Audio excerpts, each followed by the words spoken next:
हमले के बाद तुर्की ने अपनी सेना को अलर्ट किया। तुर्की ने अपने इलाके में हवाई गश्त बढ़ा दी। तुर्की के एयरबेस से फाइटर्स ने उड़ान भरी। निगरानी के लिए airborne warning and control system मतलब अवैक्स वो भी एक्टिव कर दिया गया।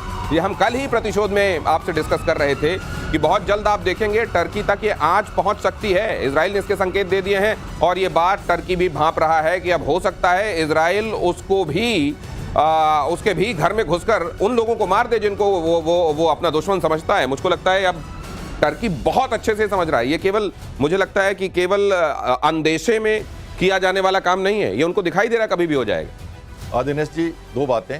एक तो मैं आपको कहना चाहता हूं कि शायद बरसी आने वाली है। इस्लामा बिन लादेन का जो अटैक हुआ था उसको मारा गया था, आज ही है शायद। तो ये बात अच्छा एबटाबाद में आज के दिन, अच्छा I am not sure, I don't remember exactly, लेकिन आपको शायद याद कुछ आज के पीछे है या होगा आज ही।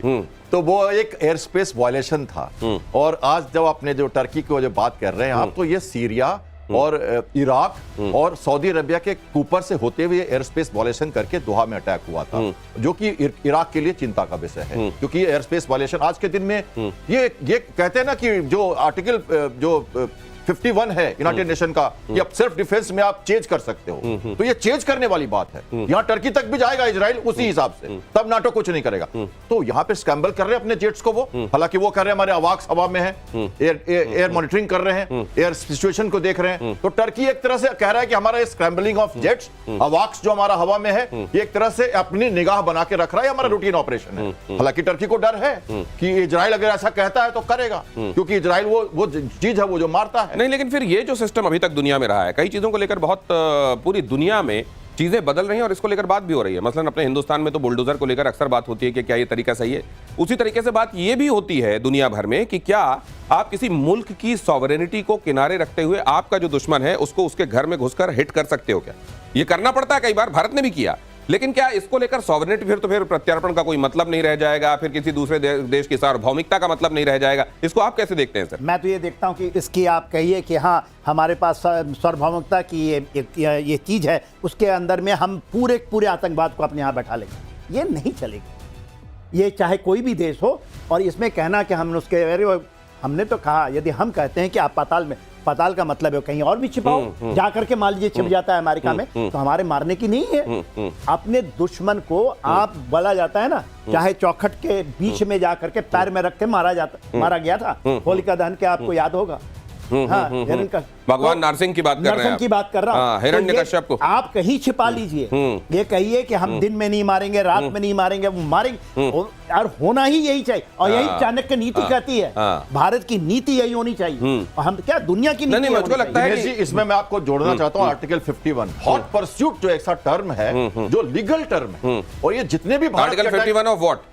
यूनाइटेड नेशन चार्टर ऑफ ये जो है ना हमारे humanitarian conflict of resolutions, conflict resolutions, war के रेगुलेशंस है यूनाइटेड नेशन का, उसका 51 कहता है आप हॉट परस्यूट कर सकते हो। तो हॉट परस्यूट में हमने तीनों अटैक किए पाकिस्तान पे, और इस बार भी जो हमने किया था टेररिस्ट अटैक हॉट परस्यूट पे था। इसको कहते हैं self defence, right to self defence में आप वो कर सकते हैं, क्योंकि उस आवेश में जब कोई किसी को अबेट कर रहा हो या हाइडिंग कर रहा हो और मारते मारते आप उसके बाउंड्री में घुस जाए, तो वही था उस्मामा बिन लादेन का अटैक, वही है ये दोहा का अटैक, और वही था भारत का अटैक। ये बिल्कुल क्लियर है। हम तो नौसेना के लोग हैं, रोज हमें हॉट परस्यूट करना पड़ता है, हमें इंटरनेशनल वाटर्स में रहना पड़ता है। एयर स्पेस वायलेशन जब हो रहा है तो पूरी दुनिया देख रही है, अब ये समझ में आ रहा है। समुद्र में रोज होता है, हमारे 12 नॉटिकल माइल। तो उस तरह में क्या होता है, आप लोग सूचित करते हैं संबंधित पार्टी को, या उस समय परस्यूट में लगे होते हैं तो सूचना की आवश्यकता नहीं होती? अगेन यूनाइटेड नेशन जो अनक्लास है, जो रेगुलेशंस ऑफ लॉ एट सी है 1982 का, उसमें कहा गया है कंट्राबैंड हो या फिशिंग हो या ऐसी कोई एक्टिविटी हो, आर्म्स सबमिशंस हो, ट्रैफिकिंग हो, ड्रग ट्रैफिकिंग हो, ये हमारे एरिया में काफी होता है। So you cannot waste, you cannot afford wasting the time। पहले आपको कोई भी वॉरशिप उसको, कल आपको मैंने बताया था, कोई भी वॉरशिप उसको रोक सकता है। तो उसमें हम, और अगर वो किसी के क्षेत्र में घुस जाए, 12 नॉटिकल माइल में चला जाए, तो आप चेंज कर सकते हो और फिर वापस आ सकते हो। अगली खबर देखिए, इसी बात पर मुस्लिम देशों को भड़काने में लगा हुआ है पाकिस्तान। इजराइल के खिलाफ निकाली भड़ास। पाकिस्तान के रक्षा मंत्री ख्वाजा आसिफ का बयान, अरब देशों को पाकिस्तान सेना से सीखना चाहिए।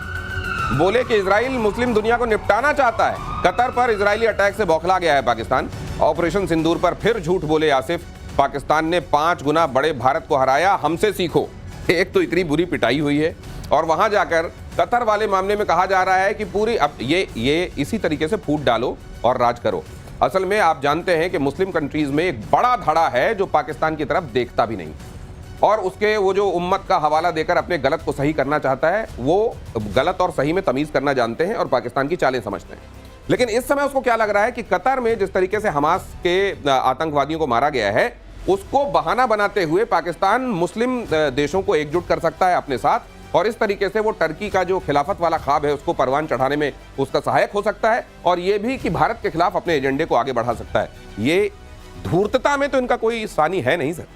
देखिए दिनेश जी, फिर से याद दिलाऊंगा और आपके दर्शकों को भी, जब पाकिस्तान कहता है ना कि हम उम्मा के साथ खड़े रहते हैं, उम्मा ही है ना, उम्मा के साथ खड़े होते हैं, अमेरिका के साथ बैठते हैं और चाइना के साथ सोते हैं, तो वो उम्मा में खड़ा होने की बात करता है। मगर ऐसे लोगों को जो ये कहते हैं ना, ये दोगलापन के बैठते हैं, खड़े होते हैं, सोते हैं, देखिए चाइना में क्या हाल हुआ, सोते हैं तो क्या किया चाइना ने, इनकी हालत वही होगी जैसे आपको दूध से मक्खी को निकाल के फेंका जाए, सब फेंक रहे हैं इनको। आप ये सोचते हैं ना कि बड़े स्मार्ट हो गए हमने, अब कोई नहीं इनकी बातें सुनते थे कि हमारे पास न्यूक्लियर बम है, पूरे मुस्लिम वर्ल्ड के अंदर मेरा न्यूक्लियर बम है। अब तो कोई नहीं पूछता इनको तो दे दिया अमेरिका ने। तो सर इनके लिए तो अभी लिस्ट बहुत सारी बड़ी है, इन्होंने तो अभी उठते बैठते और सोते तक ले गए हैं ना। हाँ। अब ये खाते नहाते न जाने कितना बड़ा, ये मुझको लगता है इनको फहरिस्त अपनी लंबी कर लेनी चाहिए। लेकिन ख्वाजा आसिफ वहां जाकर ये जो प्रचार करने की कोशिश कर रहे हैं, ये देखो, ये तो पूरे मुस्लिम वर्ल्ड को निपटाना चाहता है इजराइल। इसके सब्सक्राइबर्स होंगे इनके 5 गुना बड़े कंट्री से लड़के हमने लेसन सिखाया, उस पर मैं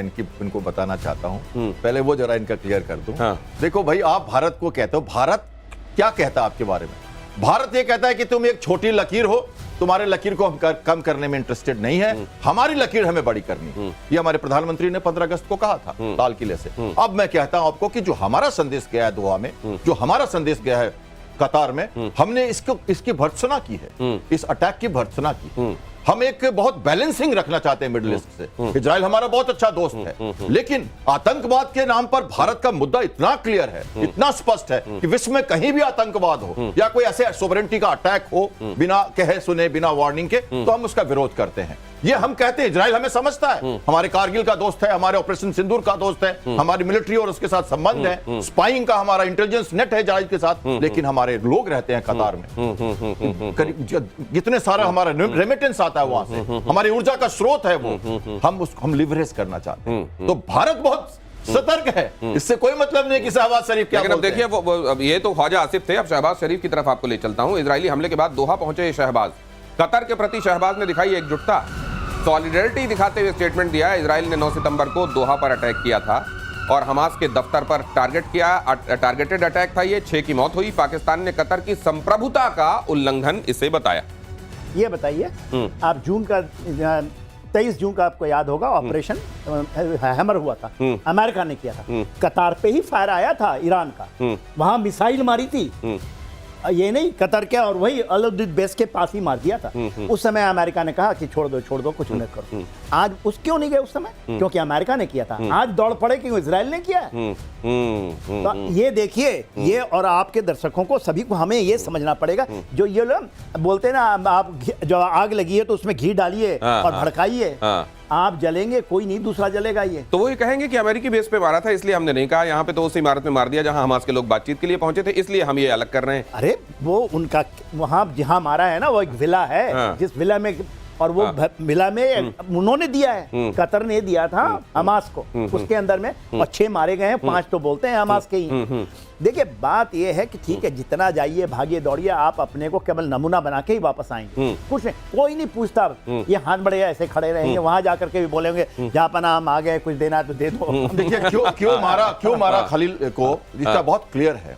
क्या चाह रहा था वो चाह रहा था कि हम, आप पहले सीज फायर करो इजराइल के साथ, और हॉस्टेजेस की बात नहीं कर रहा था वो, क्या कर रहा था, हम स्टेप्स वाइज आपके साथ बात करना चाहते हैं, और इजराइल इसके लिए रेडी नहीं है। तो वो किसको लेके बात करने आ रहा था? अमेरिका को मालूम था सब कुछ, ग्रीन रूम में क्या हो रहा है दिनेश जी, और स्टेज पे क्या हो रहा है, बहुत अंतर है। कतार में जब अटैक हुआ था ऑपरेशन हैमर का, सारी बातें पता थी कतार को, कहां पे मारा, कितना मारा, लिमिटेड इफेक्ट करना था। ईरान का पता ही आपको नहीं, वो तो लेकिन जनरल सिन्हा कह रहे हैं कि अगर पाकिस्तान को इतना ही दर्द हो रहा था तो तब भी जाकर ये कहना था ना कि ऐसे कैसे मार दिया ईरान ने इस जगह पर। उस समय हिम्मत नहीं थी, यूएसए से कौन बात करता है? इजराइल तो बात कर लेता है। और ये क्या पता नहीं था अमेरिका को कि ये होने वाला है? कह रहे हैं हमें मिलिट्री ने बताया, हमें नहीं मालूम था। क्या बात करते हो? ग्रीन रूम में क्या हो रहा है, स्टेज पे क्या हो रहा है, सबको पता है। हमारे दर्शक ज्यादा समझते हैं इसको। ये अब जरा इस खबर में देखिए, ये कहीं आपको यहाँ पे भी वो नजर आती है क्या बात? कहना कुछ और करना कुछ और। बलूचिस्तान को बेचने में लगा हुआ है पाकिस्तान। पाकिस्तान ने दुर्लभ खनिजों को गिरवी रखा है। अमेरिकी कंपनी के साथ पाकिस्तान का करार हो गया है। यूएस स्ट्रैटेजिक मेटल्स के साथ पाकिस्तान का सौदा। आप सोच रहे होंगे, ये खबर तो हमने पहले भी आपको बताई थी कि अमेरिका के हाथों गिरवी रख रहा है, अब बाकायदे सौदा हो गया है। हम आपको कंपनी के नाम और कितने पैसों में यह सौदा हुआ है वो सब कुछ बता रहे हैं। $500 मिलियन की डील फाइनल की गई है। मतलब अगर आप रुपयों के हिसाब से इसको देखें, भारतीय रुपयों के हिसाब से अगर आप इसको कैलकुलेट करने की कोशिश करेंगे तो 45 अरब रुपए में एक तरीके से बलूचिस्तान के रिसोर्सेस को अमेरिका के हाथों में बेच दिया गया है। बलूचिस्तान में यह खबर जैसे ही पहुंची है वहां जमकर विरोध हो रहा है, लेकिन अब ये धीरे धीरे बात उधर पहुंच रही है जहां चीजें फॉर्मलाइज हो रही है। अब सवाल यह है सर, बलूचिस्तान का रुख हम देख रहे हैं, लेकिन अमेरिका और पाकिस्तान भी इस तरफ आगे बढ़ रहे हैं, तो ये होने क्या वाला है इवेंचुअली? देखिए हो क्या रहा है, उन्होंने चाइना से ले लिया। कहीं ऐसा तो नहीं है हाँ। कि खुद बलूचिस्तान के विद्रोह को दबाने में पाकिस्तान नाकामयाब था, इसलिए उसने जानबूझकर यह किया है कि अमेरिका यहां पर साथ में आ जाए और बलूचिस्तान के विद्रोह को दबाने में हमारी मदद करे। रिसोर्सेज तो जितने होंगे वो देखा जाएगा बाद में। मैं पहले भी इसके ऊपर आपसे बातचीत किया, एग्जैक्टली जो आप कह रहे हैं ना, स्ट्रैटेजिक बात किया आपने, यही मनसा है, क्योंकि वो दबा नहीं पा रहे हैं, बलूचिस्तान में लड़ नहीं पा रहे हैं। उन तो ओपन है, उनके 7-8 प्रोविंस तो उन्होंने झंडा फहरा दिया, बोला स्वतंत्र हो गए। खैबर पख्तूनख्वा कहाँ है ये मिनरल जो बोलते हैं? आसिम मुनीर ने एक पैदा किया नैरेटिव कि ये बिगनिंग ऑफ द ईयर में हुआ है कि देखिए ये कहाँ है, south west of Khyber Pakhtunkhwa में, ईस्ट पंजाब में जहां डिस्टर्ब है, साउथ सिंध में, और पूरा बलूचिस्तान है। यहां पर आप करिए और देखिए क्या क्या इन्होंने खेला गेम, और आपके दर्शकों को समझना चाहिए वहां पर दो चीजें हैं पाकिस्तान फौज की, जो ये कहते हैं वर्क्स ऑर्गेनाइजेशंस हैं, पाकिस्तान के वर्क्स WFO कहते हैं, ये पाकिस्तान की इंजीनियरिंग सर्विस है, उनकी कंपनी है पाकिस्तान मिलिट्री। दूसरा जो लॉजिस्टिक नेशनल लॉजिस्टिक ग्रुप है। लेकिन मान लीजिए ऐसा कर भी लेते हैं सर, मान लीजिए ये इसमें कामयाब रहते हैं, इनकी स्ट्रेटजी कामयाब रहती है, तो सवाल ये है कि आपने कर लिया तो फिर अमेरिका क्या अपना हक छोड़ देगा? वो कहेगा तुमसे तो हो नहीं रहा था, मैंने कर दिया, अब तो ये सब मेरा है भाई।